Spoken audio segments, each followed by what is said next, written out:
საქართველოს მწერალთა სახლში შემოქმედებითი საქართველოს პირველი ნომრის პრეზენტაცია გაიმართა. ჟურნალის სარედაქციო ჯგუფმა მოწვეულს სტუმრებს ჟურნალის პირველი ორენოვანი ნომერი წარუდგინა და გამოცემის კონცეფციასა და საამაო გეგმებზე ისაუბრა. ღონისძიება საქართველოს კულტურის მინისტრი, აღმასრულებელი და საკანონმდებლო ხელისუფლების წევრები თბილისის საკრებულოს თავმჯდომარე დაესწრნენ.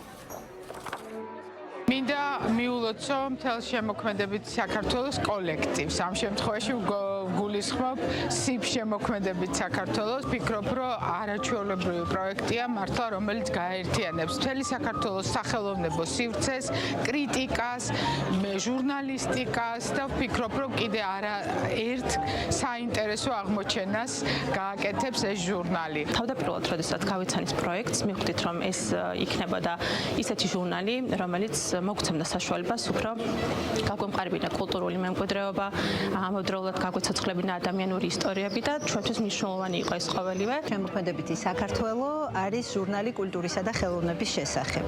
და დიდი იმედი გვაქვს, რომ კვარტალურად, ანუ სამთვეში ერთხელ თავს უყრის სწორედ ისეთ მნიშვნელოვან კულტურულ მოვლენებს ყველა მიმართულებით, ყველა დარგიდან, თეატრიდან, კინოდან, ლიტერატურის სფეროდან, მუსიკიდან და ასე შემდეგ, რომელიც არის ყველაზე მნიშვნელოვანი.